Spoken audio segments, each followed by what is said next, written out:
Patna. So today we are once again gathered over here to start our in-house training, and the topic assigned for today is cyber security. We all know that with the going on time and as the demand of the situation, there is a lot more requirement for us to get some security purposes for our internet or the appliances which we are using on internet. As we all know that recently we have seen that most of the people are facing many kinds of cyber crimes. We see that many times you all receive a fake phone calls on which they ask you about the OTPs and other things, and the person who is unaware of these things unknowingly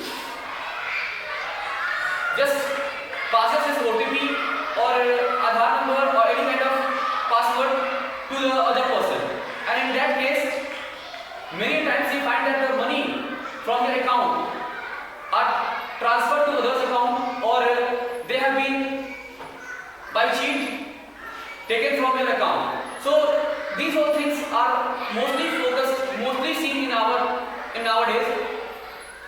तो जैसा कि हम देख रहे हैं कि internet से जुड़े हुए क्राइम्स बहुत तेजी से बढ़ रहे हैं, ठीक है। आज के डेट में आपका बहुत सारा चीज ऐसा है जो आपके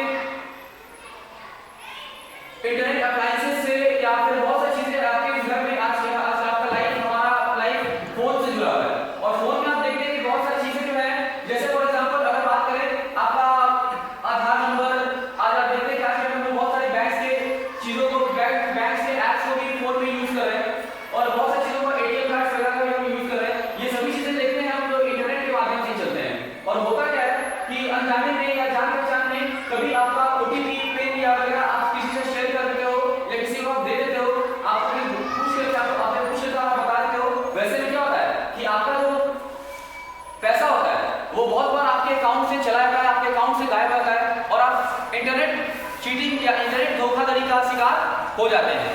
तो वैसे में आज की डेट का ये डिमांड है कि भाई आज हम लोग सब जो है समय के हिसाब से अपने आप को इंटरनेट के तौर पे सुरक्षित रखें।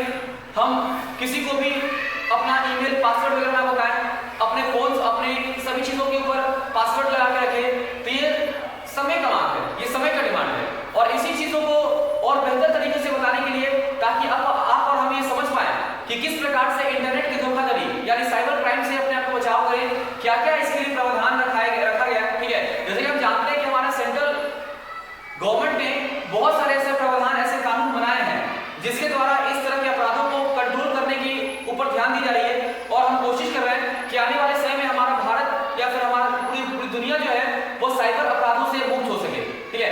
अक्सर हम देखते हैं कि साइबर लाइंस के ऊपर या फिर आप देखते हो कि इंटरनेट के ऊपर बहुत सारे ऐसे अनवांटेड चीजें, बहुत सारी ऐसी चीजें ऐड हो जाती हैं, ऐसी चीजें वहां पे शो हो जाती हैं जो आप नहीं चाहते कि हो जाए। बहुत बार आपका पिक्चर्स, आपका क्लिप्स, आपका बहुत सारी चीजें जो आपकी पर्सनल चीजें हैं वो भी साइबर वर्ल्ड में शेयर हो जा रहा है, ठीक है। और यही कारण है कि बहुत सारे लोग जो है बहुत सारी कंपनियां आपके पास हमेशा कॉल करती हैं कि आप ये सामान खरीदिए, आप वो सामान खरीदिए, आप लोन लीजिए, ये लीजिए। आखिर उनके पास आपका डाटा, आपका रिकॉर्ड, आपका नंबर जाता कैसे है? तो ये सब इंटरनेट का से जुड़ा हुआ एक अपराध है जिसके माध्यम से सारा चीज उन कंपनियों के पास आपका निजी डाटा जो है उनके पास चला जाता है, और वो हमेशा आपकी चीजों का गलत इस्तेमाल करते हैं, उसका गलत उपयोग करते हैं। तो वैसे में सरकार ने बहुत सारे कानून बनाए हैं ताकि इन सब तरह की चीजों को, अपराधों को रोका जाए, ठीक है। और फ्यूचर में हमारे भारत को, इस दुनिया को साइबर क्राइम से मुक्त किया जाए, इनसे फ्री किया जाए। तो इन चीजों के ऊपर विशेष प्रकाश डालने के लिए और आपको बेहतर तरीके से इन सब चीजों को बताने के लिए हमारे सामने आ रहे हैं अरुण सर। तो इनवाइट अरुण सर।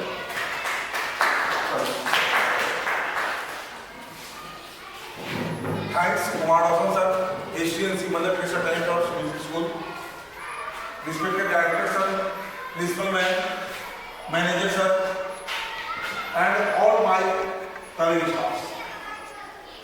आज का जो विषय वस्तु है साइबर सुरक्षा, यह बहुत ही महत्वपूर्ण समय है। जैसा कि आप जानते होंगे कि आज से विगत 10 या 15 वर्ष पहले हमारे यहाँ लगभग सारा कार्य मैनुअल ढंग से होता था, लेकिन सरकार संसार भर तेजी से विकसित हो रही है। इस कदम में हमारी सरकार ने नेट बैंकिंग का जो बैंकिंग सुविधा या अन्य सुविधा जो है वह एक तरह से इंटरनेट के द्वारा जोड़ना चाहा। इसके दरमियान से लोगों को बहुत सारी दिक्कतों का सामना करना पड़ा। तकनीकी विकास ने आधुनिक जीवन शैली को बदल दिया है।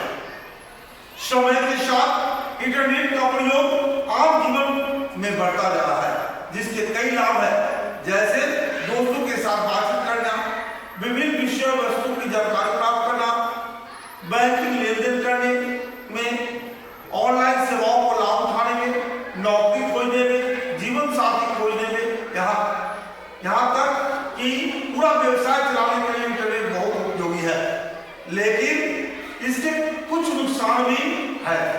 नए और शक्तिशाली साइबर अपराधी नियमित रूप से इंटरनेट पर हमला कर रहे हैं। हमारी छोटी सी चूक साइबर अपराधियों के लिए डाटा चोरी के द्वार खोल देते हैं। साइबर अपराधी हमारे पैसे चुरा सकते हैं और हमारी प्रतिष्ठा को नुकसान पहुंचा सकते हैं। अधिकांश साइबर अपराधी मानवीय लापरवाही के कारण होता है, इसलिए साइबर सुरक्षा जागरूकता महत्वपूर्ण है। अब बहुत ही महत्वपूर्ण यह विषय वस्तु आता है कि साइबर अपराध है क्या। तो साइबर अपराध एक ऐसा अपराध है जो कंप्यूटर और नेटवर्क के माध्यम से किया जाता है। इसमें गतिविधियों की विस्तृत श्रृंखला, जैसे गैर कानूनी रूप से किसी भी निजी जानकारी प्राप्त करना, जानकारी मिटाना, उसे गलत इस्तेमाल करना, उसमें फेरबदल करना और ऑनलाइन बैंक खातों को पैसे चुराकर आदि शामिल है। साइबर अपराध हमेशा आर्थिक लाभ से प्रेरित नहीं होती, अपितु साइबर अपराध में गैर आर्थिक लाभ भी शामिल है। इसमें नौकरी से संबंधित धोखाधड़ी, वैवाहिक धोखाधड़ी, व्यक्तिगत जानकारी जिसमें आता है आधार कार्ड, विवरण card, credit card, debit card का विवरण, बैंक खातों की सूचना आदि को चुराना, उनका उपयोग करना, सोशल मीडिया पर किसी व्यक्ति की मानहानि या कंप्यूटर वायरस फैलाकर आदि शामिल है। साइबर अपराध की परिणति शारीरिक और यौन शोषण भी होता है। अब होगा साइबर अपराध के प्रकार। साइबर अपराध के प्रकार क्या है? साइबर अपराध के कई प्रकार है, जैसे पहचान की चोरी, मनोवैज्ञानिक तरकीबें, सोशल मीडिया धोखाधड़ी, डिजिटल बैंक की धोखाधड़ी, मोबाइल एप्लीकेशन के माध्यम से हमला, पर्सनल कंप्यूटर, लैपटॉप और वायरस का हमला। अब बहुत ही महत्वपूर्ण चीज है कि पहचान की चोरी क्या है। पहचान की चोरी से आशय किसी व्यक्तिगत जानकारी उसके अनुमति के बिना गलत तरीके से प्राप्त करना है। व्यक्तिगत जानकारी में उसका नाम, फोन नंबर, पता, बैंक खाता नंबर, आधार नंबर या क्रेडिट या डेबिट कार्ड नंबर आदि शामिल हो सकते हैं। पहचान की चोरी के कई गंभीर परिणाम हो सकते हैं। धोखा देने वाले व्यक्ति व्यक्तिगत जानकारी का उपयोग आपके बैंक खातों तक पहुंचने में, क्रेडिट और डेबिट कार्ड का अवैध उपयोग या विभिन्न राशि हड़पने, आपके नाम से कर वापसी फाइल करने और धन वापसी प्राप्त करने के लिए ड्राइविंग लाइसेंस, पासपोर्ट, निवास प्रमाण पत्र प्राप्त करने में, नए उपयोगिता खाता खोलने में, आपके स्वास्थ्य बीमा पर चिकित्सा उपचार प्राप्त करने में, सोशल मीडिया पर आपकी पहचान का दुरुपयोग करने में, गिरफ्तारी के दौरान पुलिस को आपका नाम देने आदि के लिए कर सकते हैं। इसलिए सभी पहचान की चोरी के बारे में जागरूक होना चाहिए और यह जानना चाहिए कि इसे कैसे बचा जाए। जैसा कि आप जानते होंगे कि आज के समय में आपको मोबाइल पर एक मैसेज आता है कि आप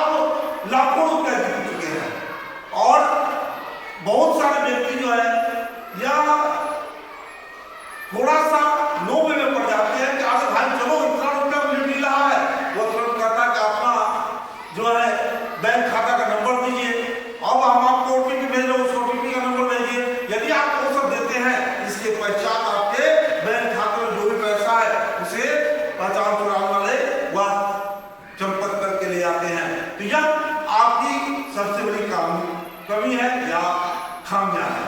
सोशल मीडिया अकाउंट है या पहुंच प्राप्त करना। हमलावर पीड़ित या सोशल मीडिया अकाउंट हैक कर सकता है ना, उन तक पहुंचकर पीड़ित व्यक्ति की व्यक्तिगत जानकारी या फोटोग्राफ्स का दुरुपयोग कर सकता है। प्रोफाइल पर आपत्तिजनक सामग्री डाल सकता है अथवा मानहानि कर सकता है। तो मानहानि में क्या होता है कि यदि उसके पास सारे डॉक्यूमेंट्स होगा तो आप पर मानहानि करके आपसे मोटी रकम वसूल सकता है। हमलावर अवैध पहचान प्रमाणों की फोटो प्रति का दुरुपयोग। यदि आपकी पहचान प्रमाण का फोटो प्रति उसके पास है तो क्या कर सकता है, हमलावर पीड़ित के पहचान प्रमाण पत्र जैसे पैन कार्ड, आधार कार्ड तथा अन्य किसी पहचान पत्र की फोटो प्रतियों का दुरुपयोग कर सकता है ना, एवं धन हानि तथा अन्य किसी प्रकार के पीड़ित को नुकसान पहुंचा सकता है। क्रेडिट और डेबिट कार्ड का स्कैनिंग।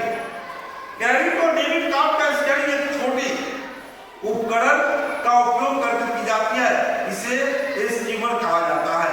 क्रेडिट कार्ड की चुंबकीय पट्टी में कार्ड की महत्वपूर्ण सूचना जैसे नाम, क्रेडिट कार्ड नंबर या समाप्ति तिथि आदि अंकित होती है। सबसे पहले क्रेडिट कार्ड के स्कीमर को के माध्यम से स्वाइप किया जाता है, फिर स्कीमर को इन सभी विवरणों को स्कैचर करता है और अपराधी के द्वारा उपभोक्ता सूचना का उपयोग ऑनलाइन लेन देन करने, डुप्लीकेट क्रेडिट और डेबिट कार्ड बनाने, एटीएम के पैसे निकालने के लिए किया जाता है। तो इन सब के लिए एक बहुत ही महत्वपूर्ण सुझाव है, क्या है कि खाते का लॉग आउट किए बिना, है ना, ब्राउज़र विंडो बंद न करें।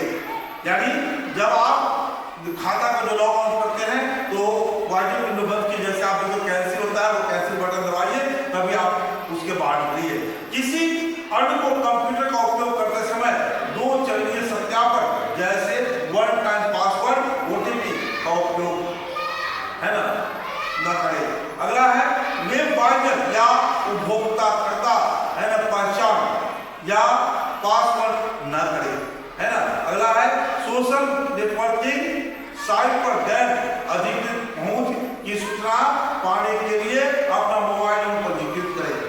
अगला है साइबर कैफे से कंप्यूटर पर डाउनलोड किए गए सभी दस्तावेज को अस्थायी रूप से हटा दें। अज्ञात व्यक्ति संस्था को अपना पहचान प्रमाण जैसे Aadhaar card, PAN card, voter card, driving licence आदि का विवरण या प्रतिलिपि कभी न दे। सभी स्थानों पर पहचान प्रमाण का उपयोग करते समय सावधान रहे। अपनी व्यक्तिगत सूचना जैसे जन्म तिथि, जन्म स्थान, पारिवारिक विवरण, पता, फोन नंबर आदि किसी अज्ञात व्यक्ति या संस्था को साझा न करें। पहचान प्रमाण की फोटो प्रति हमेशा क्रॉस करके दे और उन पर देने का उद्देश्य लिखे ताकि उसका पूर्ण उपयोग नहीं किया जा सके। अपने डेबिट, क्रेडिट तथा एटीएम कार्ड की रसीदें या बैंक एटीएम का स्टोर में न छोड़े या न सार्वजनिक स्थानों पर फेंके।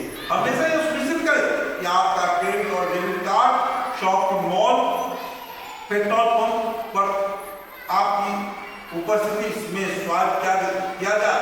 विक्रेता अपना कार्ड स्वाइप करने के लिए दूर ले जाने की अनुमति न दे। ध्यान रखें कि क्रेडिट या डेबिट कार्ड स्कीमर्स पर तो प्रयोग नहीं किया जा रहा है ना। कभी भी अपना पिन नंबर किसी भी अज्ञात को साझा न करें, चाहे वह कितना भी नजदीकी क्यों न हो। अब है मनोवैज्ञानिक तरीका। मनोवैज्ञानिक तरकीबें वे हैं जो हमलावर आकर्षक प्रस्ताव के माध्यम से उपभोक्ता के दिमाग को खोलता है। एक बार फंसने के बाद हमलावर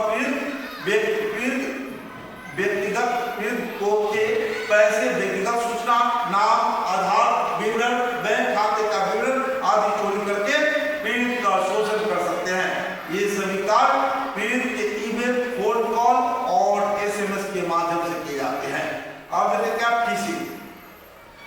धोखाधड़ी देने वाली ईमेल के द्वारा किया जाता है। ये जाने वाला कृत्य है जो कि एक वैध स्रोत के जैसे बैंक नियोजन और क्रेडिट कार्ड कंपनी इत्यादि से प्राप्त होने के लिए गुना प्रतीत होता है, जिसके माध्यम से पीड़ित से व्यक्तिगत सूचना बैंक खाता विवरण प्राप्त करने का प्रयास किया जाता है।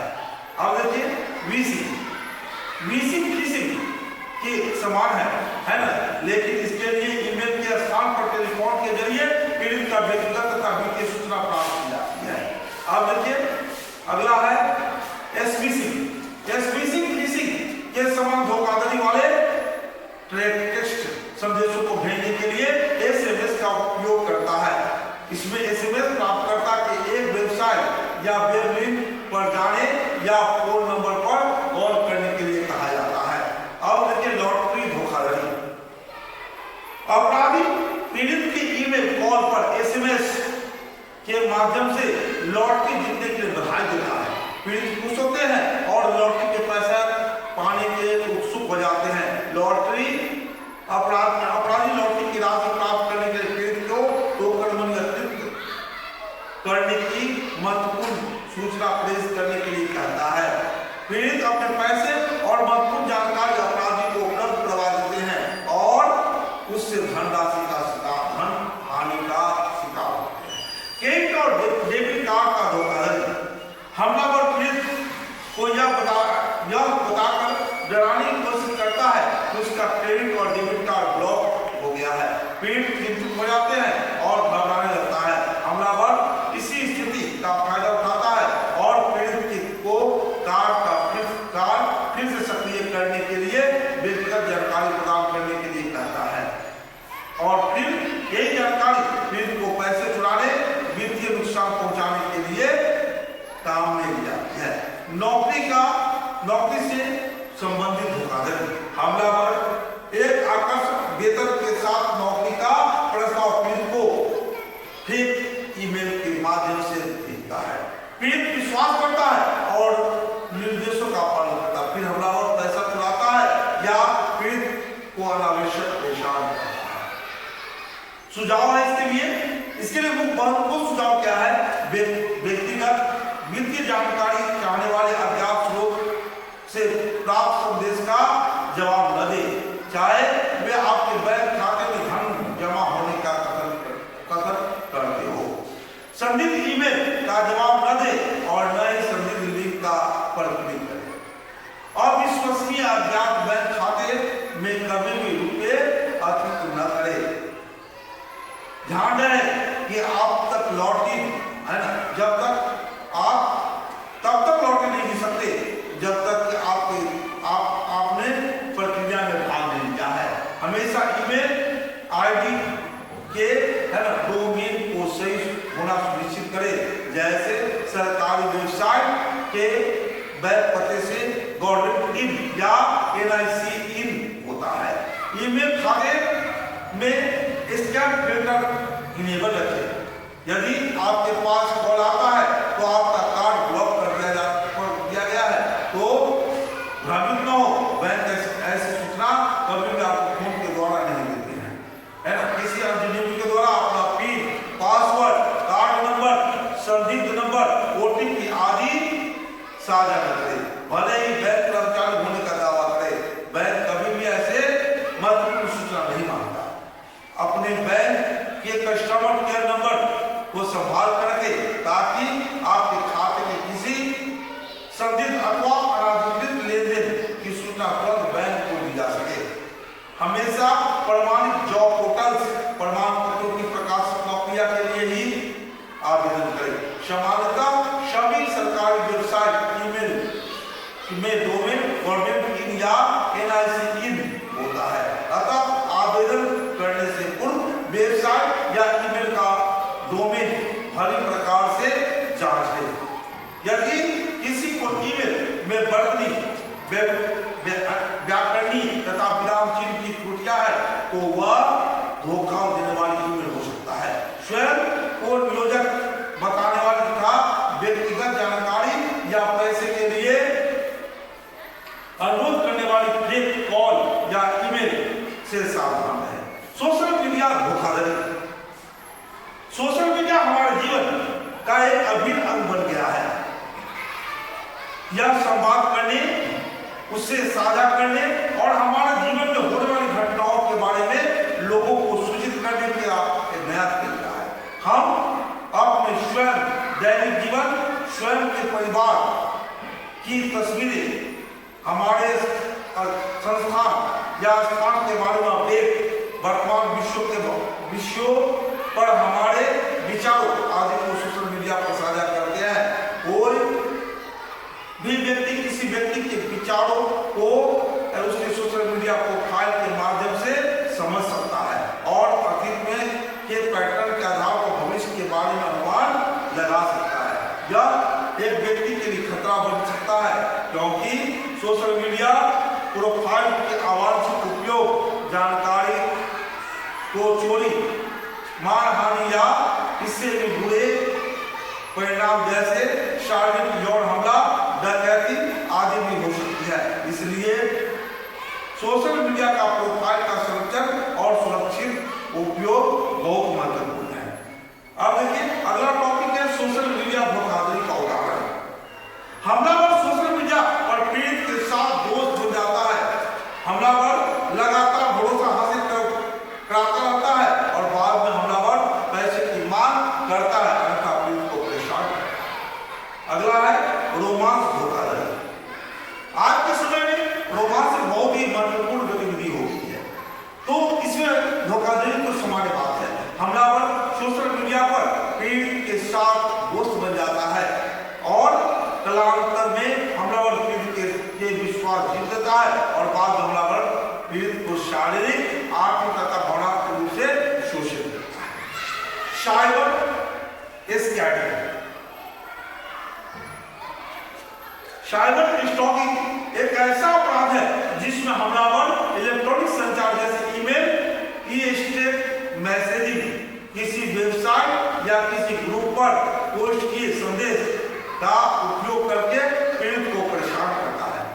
साइबर स्टॉकर अपनी वास्तविक पहचान डिजिटल दुनिया से छुपा कर रखता है और पीड़ित को धमकी भरे अपमानजनक संदेशों के साथ निशाना बनाता है और वास्तविक दुनिया में उसकी गतिविधियों पर नजर रखता है। अब है cyber bullying. Cyber bullying digital उपकरण के माध्यम से होती है। Cyber bullying SMS, social media, hormones या गेमिंग ऐप जहां लोग कंटेंट देख सकते हैं, भाग ले सकते हैं और या साझा कर सकते हैं माध्यम से की जाती है। साइबर बुलिंग में नकारात्मक, हानिकारक तथा झूठी सामग्री भेजना, पोस्ट करना तथा साझा करना शामिल है। इसके आशय पीड़ित को शर्मिंदा और अपमानित करना है। सुझाव क्या है? सोशल मीडिया पर अनजान फ्रेंड रिक्वेस्ट प्राप्त होने पर सतर्क रहें और ऐसी रिक्वेस्ट को स्वीकार करें। साइबर अपराधी पीड़ितों को नुकसान पहुंचाने के इरादे से दोषी करने से के लिए नकली सोशल मीडिया प्रोफाइल बनाते हैं। किसी अज्ञात व्यक्ति जैसे आप सिर्फ सोशल मीडिया के माध्यम से ही साथ का व्यक्तिगत तथा वित्तीय विवरण साझा न करें। यदि किसी सोशल मीडिया के माध्यम से बने मित्र से मिलने की योजना बना रहे हैं तो इस बाबत अपने परिवार, दोस्त को सूचित रखें और हमेशा सार्वजनिक स्थान पर मिले। किसी भी अंतरंग तस्वीरों को ऑनलाइन और प्लेटफॉर्म पर किसी के साथ साझा न करें क्योंकि बाद में इसका दुरुपयोग हो सकता है। अपनी प्रोफाइल को प्रतिबंधित रखें। सोशल मीडिया साइट आपके द्वारा प्रेषित पोस्ट तस्वीरों और मित्रता अनुरोध को प्रतिबंधित करने के लिए विशेष सेटिंग्स प्रदान करती है। सुनिश्चित करें कि आपकी व्यक्तिगत सुरक्षा तस्वीरें एवं वीडियो किसी विश्वस्त एवं पहचान वाले व्यक्ति द्वारा ही देखी जा सके। आपकी तस्वीरें जिनमें आपका स्थान, लोकेशन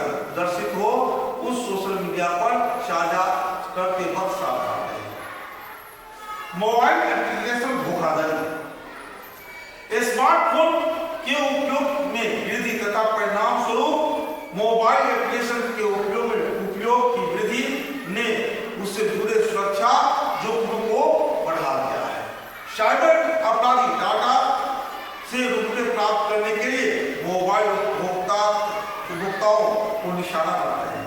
मोबाइल एप्लीकेशन का उपयोग न केवल मनोरंजन के लिए बल्कि दिन प्रतिदिन के कार्यों जैसे बिल भुगतान, बैंक खातों का प्रबंधन, सेवा वितरण आदि को आसान और सुविधाजनक बनाने के लिए भी किया जा रहा है। ऐसे एप्लीकेशन साइबर हमलों के लिए अधिक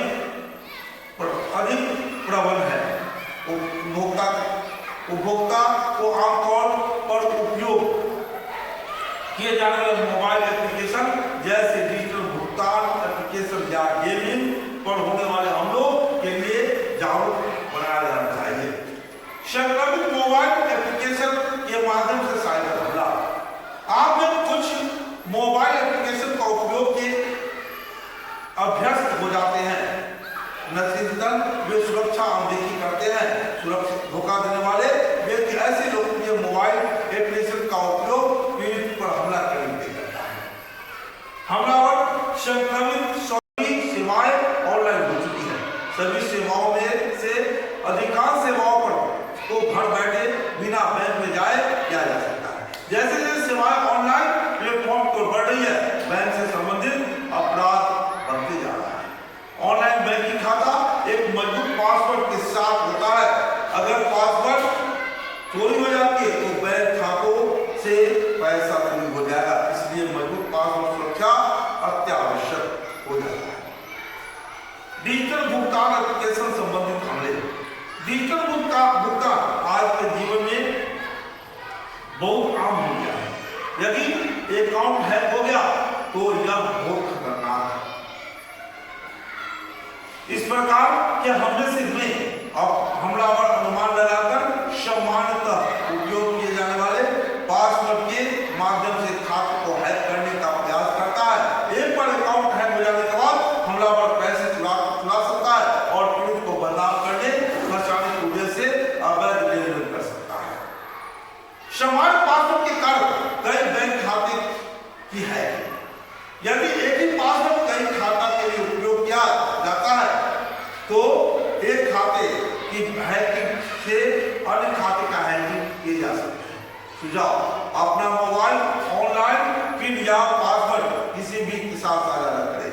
अपने बैंक के साथ व्यक्तिगत फोन नंबर या ईमेल पंजीकृत करें और SMS सर्विस रिक्वेस्ट करें। यह सूचनाएं आप किसी भी लेनदेन या नेट बैंकिंग खाते में लॉगिन प्रयासों के बारे में तुरंत सतर्क कर देगी। हमेशा अपने पंजीकृत मोबाइल नंबर पर प्राप्त लेनदेन अलर्ट की सुरक्षा करें। हमेशा अपने बैंक के खाते से अधिकतम लेनदेन की सीमा रखें। अपने एप्लीकेशन को मजबूत पासवर्ड और 2 स्टेज सत्यापन जैसे OTP के साथ सुरक्षित रखें। यहाँ तक कि आपका अधिकतम लेनदेन की सीमा के नीचे के लेनदेन के लिए विद्वेषपूर्ण एप्लीकेशन को तुरंत अनइंस्टॉल करें। मजबूत पासवर्ड बनाने के लिए ऐसी तकनीकी जिन्हें याद रखना आसान हो का प्रयोग करें। विभिन्न खातों के लिए अलग अलग पासवर्ड का प्रयोग करें। अपने पासवर्ड को कम से कम 8 अक्षर लंबा रखें। Upper case and lower case अक्षरों है ना संख्याओं को विशेष चिन्हों के माध्यम से पासवर्ड को मजबूत बनाएं। अपने प्रत्येक खाते और उपकरणों के लिए अलग अलग पासवर्ड का उपयोग करें। जहां तक संभव हो 2 स्टेज सत्यापन का उपयोग करें।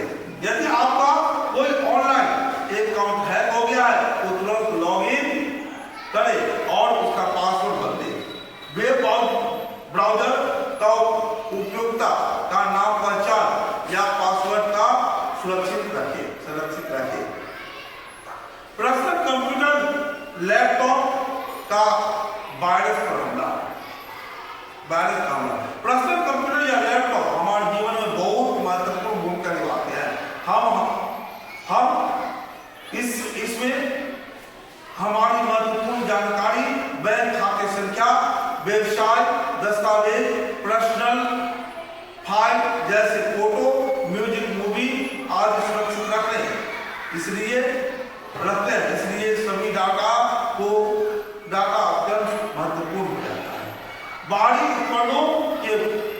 के माध्यम से वायरस का हमला।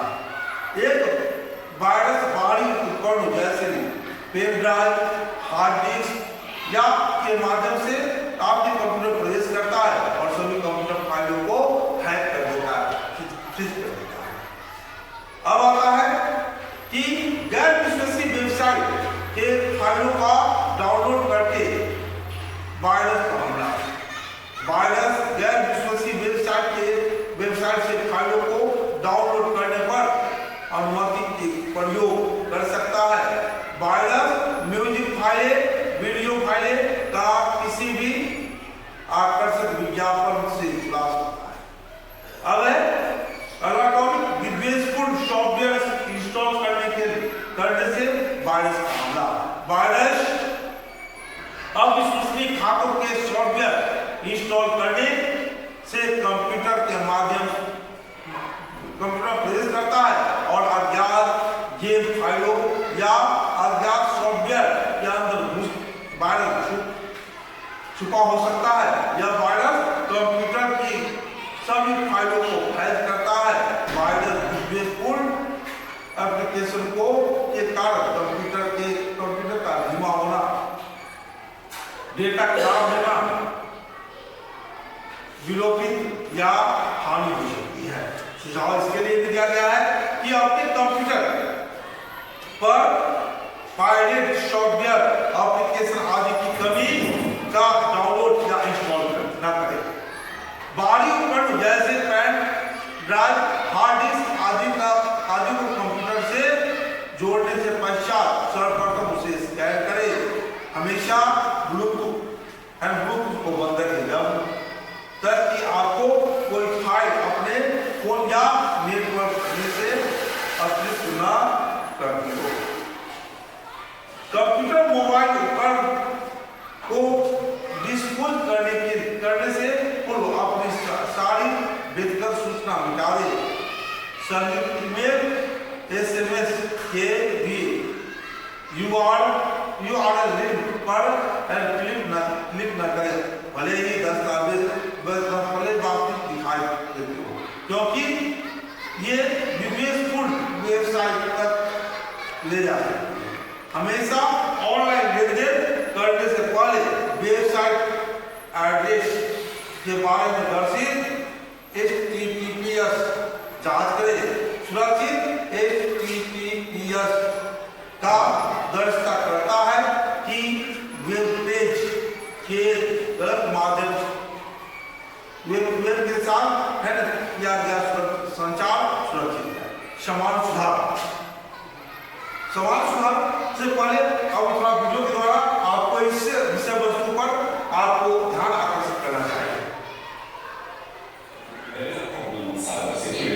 On one hand, we see cyber marketers and myths, but we also hear organizations screaming for talent shortage. They just can't seem to find enough qualified cybersecurity professionals. But qualified cybersecurity professionals tend to change jobs every 6 to 18 months, which is a very short period of time. But not only that, there is a growing concern about the stress and burnout in cybersecurity. So in this video, I will share with you what it's actually like to work in cybersecurity. I will share with you some of the realities that most people don't seem to want to talk about.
features such as the auto-login feature and multi-factor authentication. It stores sensitive information such as passwords, notes, and credit card information in a encrypted vault. This allows team members to share sensitive information securely. You can save your credit card.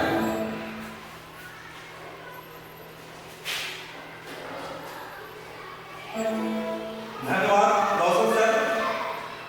अब जो हम कर रहे थे सामान्य सुझाव, हमेशा अपने सिस्टम डिवाइस को अपडेट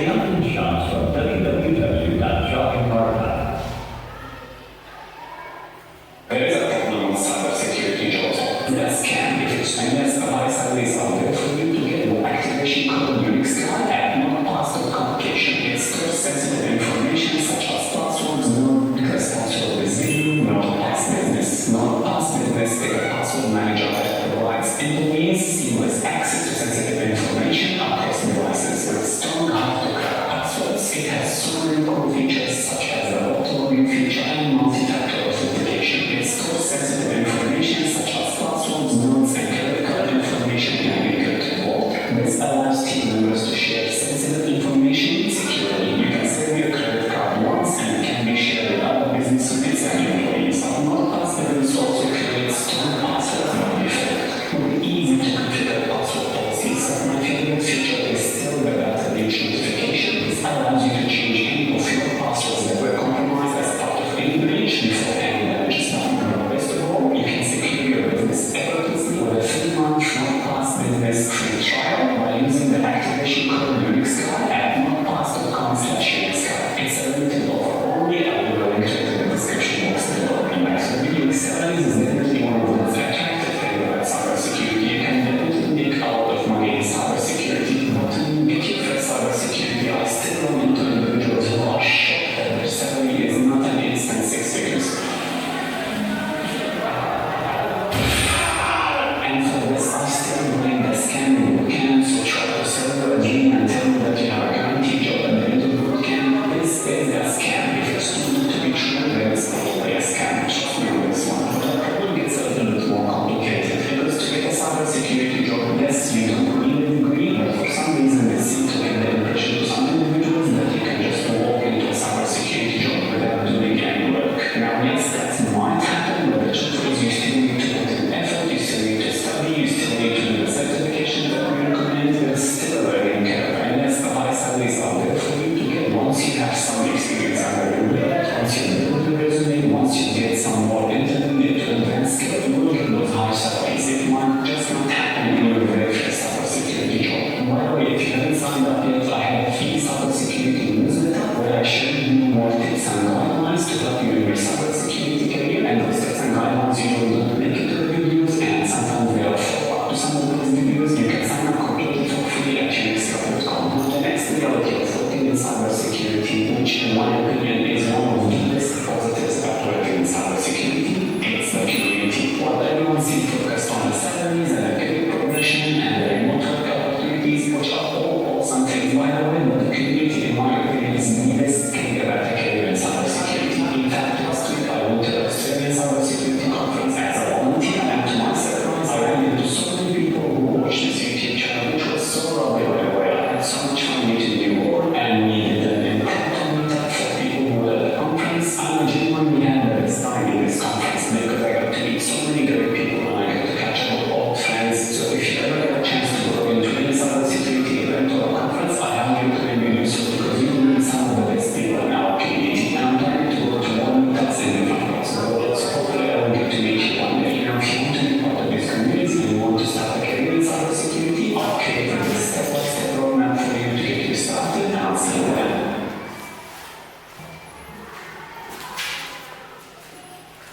धन्यवाद सर।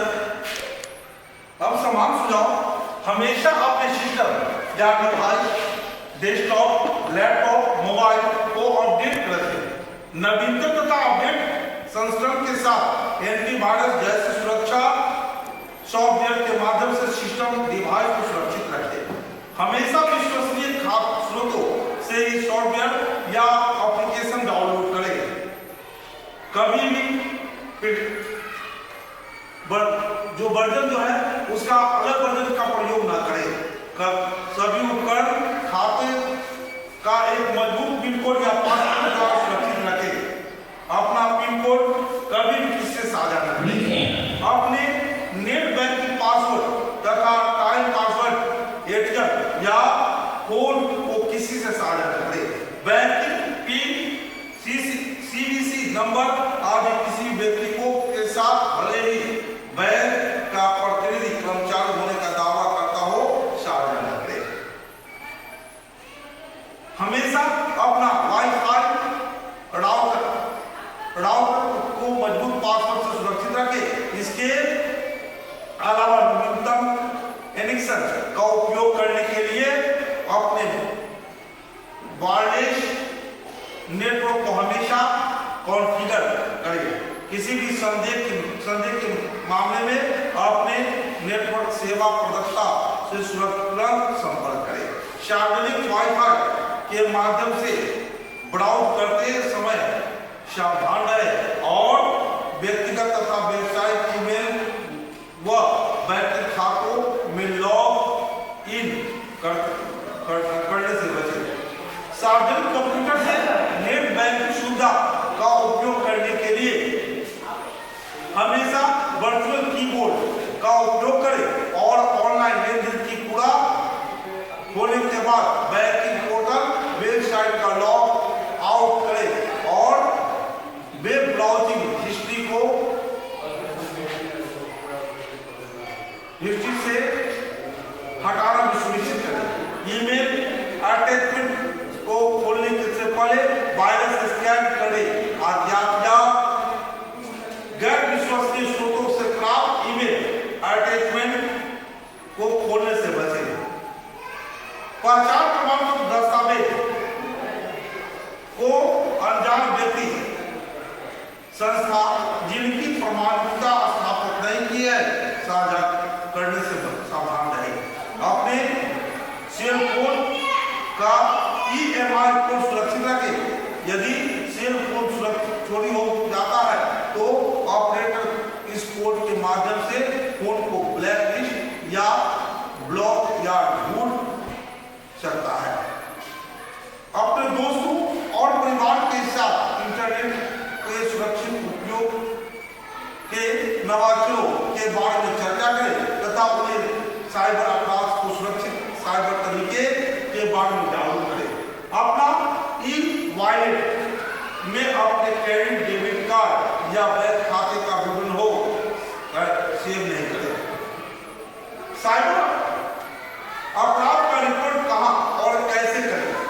अविलंब निकटतम पुलिस स्टेशन पर जाएं।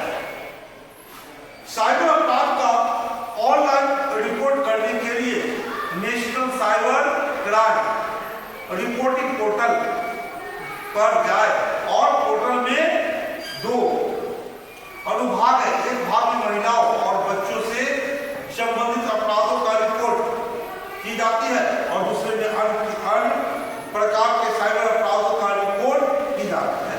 आप हेल्पलाइन नंबर 155260 पर डायल करके ऑफलाइन भी शिकायत दर्ज कर सकते हैं। गुम अथवा चोरी हुए मोबाइल का फोन रिपोर्ट पुलिस थाने में दर्ज करें। हेल्पलाइन नंबर 14400 के माध्यम से दूरसंचार विभाग department of telecom communication DOT को सूचित करें या केंद्रीय उपकरण पहचान register central equipment identity register पर ऑनलाइन शिकायत पोर्टल पर जाकर दर्ज करें। सत्यापन के बाद दूरसंचार विभाग द्वारा फोन को ब्लैकलिस्ट या आगे उपयोग के लिए अवरुद्ध कर दिया जाएगा। इसके अलावा अगर कोई डिवाइस या उपयोग अलग सिम कार्ड का उपयोग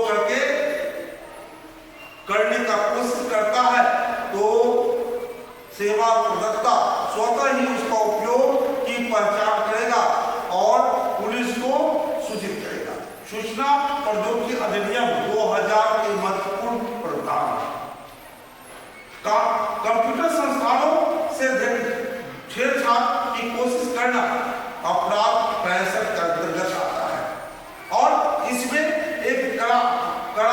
सजा का प्रावधान किया है। कंप्यूटर से संग्रहित डाटा के साथ छेड़छाड़ कर उसको हैक करने की कोशिश करना अपराध 66 में आता है। कंप्यूटर या अन्य किसी इलेक्ट्रॉनिक गैजेट से चोरी की सूचनाओं को बेईमानी से प्राप्त करने के लिए दंड का प्रावधान धारा 66 में आता है। किसी की पहचान की चोरी करने के लिए दंड प्रावधान धारा 66 में आता है। अपनी पहचान छुपाकर कंप्यूटर संसाधन या किसी संचार युक्ति के मदद से छल करने के लिए दंड का प्रावधान धारा 66 में आता है। किसी की एकांतता अतिक्रमण भंग करने के लिए दंड का प्रावधान धारा 66 में आता है।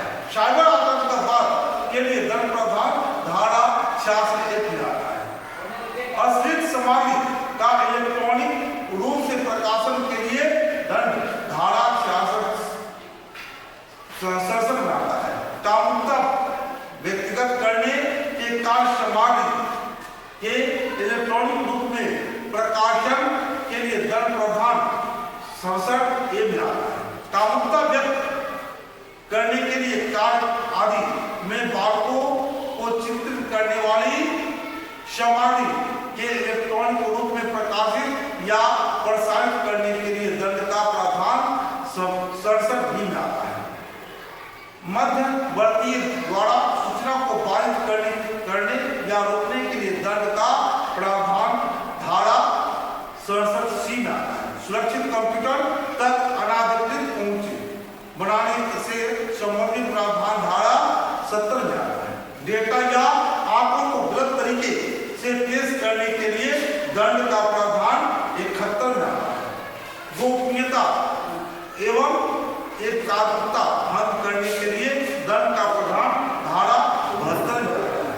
कॉन्टैक्ट की शर्तों का उल्लंघन कर सूचनाओं को सार्वजनिक करने के संबंध में दंड का प्रावधान 72 में आता है। फर्जी डिजिटल हस्ताक्षर या प्रकाशन धारा 73 में आता है। कपटपूर्ण प्रयोजन से प्रकाशन के लिए दंड का प्रावधान धारा 74 में आता है। इंस्पेक्टर स्तर से एक पुलिस अधिकारी को इस मामले में अनुसंधान करने की अधिकारिता धारा 78 में आता है। तो यह सब तो बहुत ही महत्वपूर्ण है। सूचना और प्रौद्योगिकी के क्षेत्र में आज की जो स्थिति है, इसमें किसी भी निजी जानकारी कंप्यूटर से निकाल लेना या चोरी कर लेना भी साइबर अपराध है। कंप्यूटर अपराध भी कई प्रकार के किए जाते हैं, जैसे किसी की जानकारी को चोरी करना, जानकारी मिटाना, जानकारी से फेरबदल करने, किसी की जानकारी को किसी को देना या कंप्यूटर के भाव को चोरी करना या नष्ट करना, यह सब साइबर अपराध के तहत ही आता है। सबसे ज्यादा साइबर अपराध कहाँ होते हैं? अब भरतपुर और यूपी से मथुरा जिले के सबसे ज्यादा साइबर अपराध को अंजाम दिया जाता है।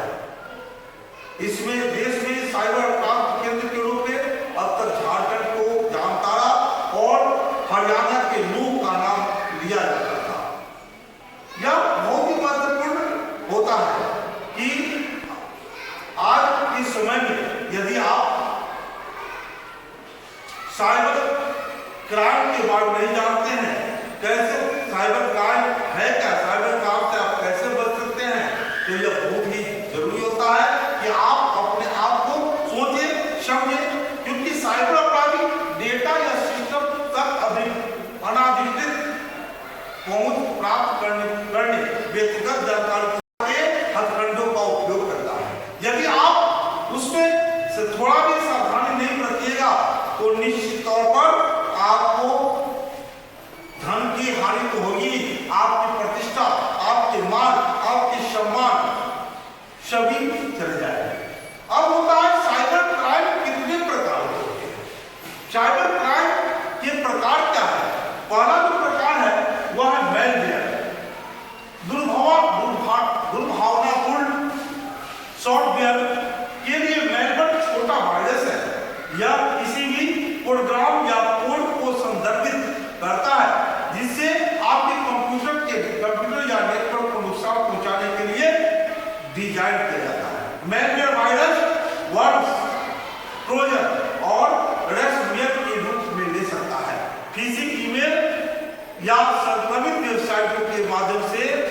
आपके कंप्यूटर पर मैलवेयर डाउनलोड किया जा सकता है।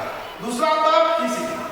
फिशिंग एक ऐसी तकनीक है जिसका उपयोग इन अपराधियों द्वारा आपकी संवेदनशील जानकारी, लॉगिन, सुरक्षा नंबर देने के लिए किया जाता है। चल रहे थे DOS हमले तब होते हैं जब कोई साइबर क्रिमिनल किसी नेटवर्क का या वेबसाइट को ट्रैकिंग से भर देता है, जिससे कि वह दुर्घटनाग्रस्त हो जाता है और दुर्गम हो जाता है। इस प्रकार के हमले का उपयोग अक्सर जबर वसूली के रूप में किया जाता है, जिसमें हमलावर हमले को रोकने के लिए भुगतान की मांग करता है। Cyber stalking. साइबर स्टॉकिंग तब होता है जब कोई व्यक्ति किसी अन्य व्यक्ति को परेशान करने या धमकी देने के लिए इंटरनेट का उपयोग करता है। यह अवांछित संदेश या ईमेल भेजने, किसी के बारे में गलत जानकारी पोस्ट करने या नकली सोशल मीडिया अकाउंट बनाने के रूप में किया जाता है। अब बहुत महत्वपूर्ण टॉपिक आता है कि ऑनलाइन ठगी है क्या। यदि आप ऑनलाइन फ्रॉड शिकार हो जाते हैं तो आप स्वयं बचाने और घटना को रिपोर्ट करने के लिए कई कदम उठा सकते हैं। ऑनलाइन ठगी में कोई व्यक्ति आपको किसी विशेष प्रकार के लालच देकर आपको अपना शिकार बनाता है।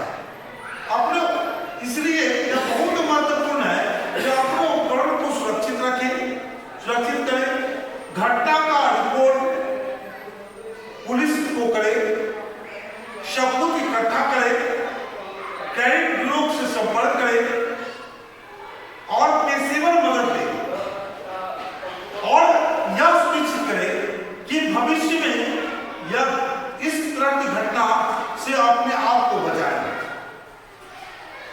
अब यह बहुत महत्वपूर्ण हो जाता है कि साइबर क्राइम की शिकायत कहां और कैसे करें। तो इसके लिए बहुत सारे चरण हैं। यदि आप साइबर ठगी बैंक से होते हैं तो आप बैंक में जाकर बैंक प्रबंधक से साइबर आप इसकी शिकायत कर सकते हैं।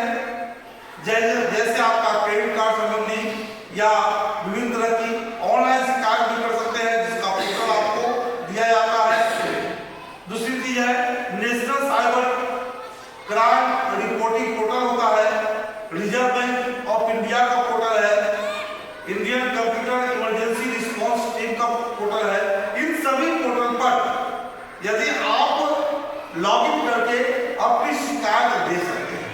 तो इन्हीं चरण बिंदुओं में, इन्हीं बिंदुओं को आगे बढ़ाने के लिए हम अपने सहयोगी आदरणीय सुधीर सर से आग्रह करेंगे कि वह आए और इस कड़ी में अपने विचार को रखें।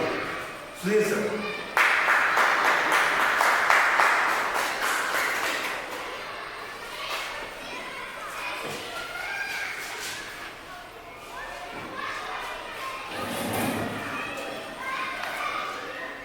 Very very thanks Ravi sir calling me to know my thought in this story sir. Can you listen carefully? Training तो आगे है ना? तो भाई क्या करना है वो पूरी याद है। According to me, the internet is without a doubt one of the best resources I have never watched. Information technology has become one of the most important and integral parts of our daily lives. The technological advances are changing the world in ways that could not have been imagined.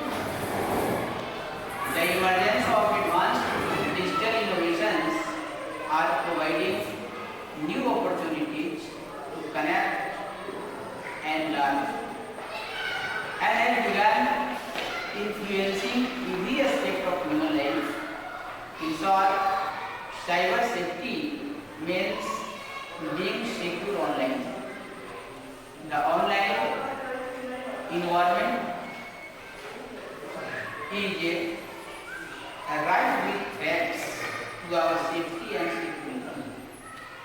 Naturally, we wish to mitigate these threats where possible, not only as an organization but also in our individual practices. These threats are everything that can prove a risk. For example, a publicity accessible internet connection, phishing emails, suspicious links, downloadable documents or apps. 1. Cyber safety helps to avoid those risks but also helps to protect against their consequences because it is impossible to avoid all hazards. Even then,